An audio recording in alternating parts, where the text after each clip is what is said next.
Hola, mi nombre es Catalina Tobón y pertenezco al Centro Estratégico de Inversiones de Scandia Colombia. Bueno, hoy queremos continuar hablando de mercados financieros en tiempo de coronavirus. Sin lugar a dudas, esta semana la volatilidad de los mercados sigue en niveles sin precedentes, el ánimo de los inversionistas pues continúa en modo pánico y hemos visto cómo los diferentes activos financieros pues continúan mostrando caídas importantes.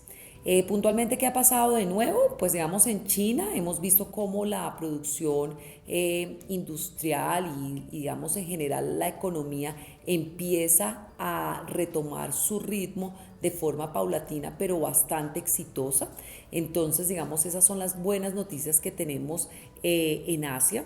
Sin embargo, en Europa y en Estados Unidos los contagios se han incrementado, entonces la afectación económica de esta zona está bastante fuerte y obviamente eso ha generado un incremento de la volatilidad, particularmente de la renta variable en Europa, en Estados Unidos y en América Latina también hemos visto cómo los contagios se incrementan proveniente de personas que habían estado en Europa.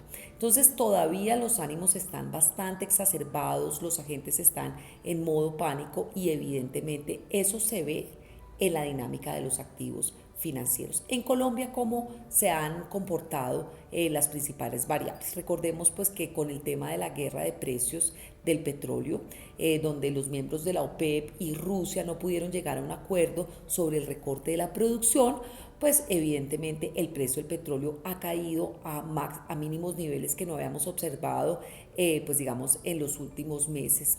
Y en ese orden de ideas, pues los países productores como Colombia y México pues han visto cómo sus activos financieros se ven afectados. Entonces puntualmente en Colombia hemos visto que el tipo de cambio ha tocado pues máximos niveles históricos 3.840 y algo por encima y obviamente la deuda pública pues también ha mostrado una corrección en tasas altísima y obviamente desvalorizaciones de corto plazo.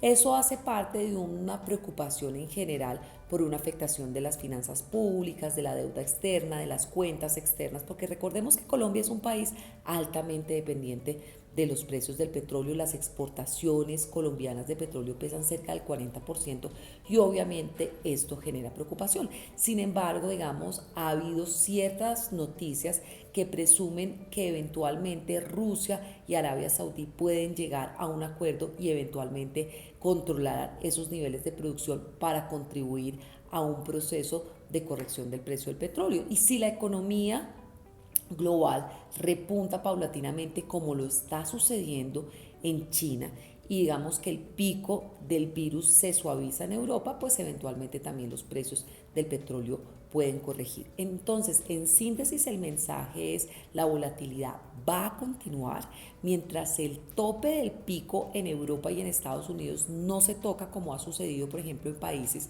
como China o lo que sucedió en Australia, que básicamente con el aumento de las temperaturas el proceso de contagio bajó, pues los agentes van a seguir muy nerviosos, va a haber demasiado pesimismo, los mercados van a pricear lo peor, que es una recesión global, pero seguramente esta recesión global debería no materializarse, sino tener una recuperación en U.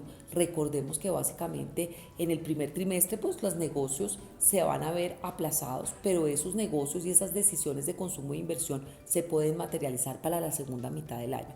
Eso obviamente paulatinamente se esté dando, los agentes lo empiezan a incorporar en los precios y deberían darse correcciones. En este momento lo que se está incorporando en los precios es lo peor. Básicamente recesión, todas las conferencias se están posponiendo, la gente no está yendo a trabajar, la economía va a entrar en crisis, etcétera, etcétera, pero resulta que eso hace parte de ese proceso de pánico y ya estamos viendo cómo China normaliza su producción, cómo Australia ya está funcionando, los países asiáticos con mayores niveles de temperaturas, los niveles de contagio han bajado y finalmente el mundo va a seguir a pesar del coronavirus, pero por el momento va a haber mucha volatilidad, va a haber muchas desvalorizaciones, pero recordemos que esa volatilidad y esas desvalorizaciones también nos van a dar oportunidades únicas de entrada en activos que antes lucían muy caros. Entonces todo este proceso seguramente va a permitir entradas de oportunidad que van a seguir generando valor para nuestros portafolios de corto y mediano plazo. Esperamos que esta información haya sido útil para ustedes. Hasta la próxima.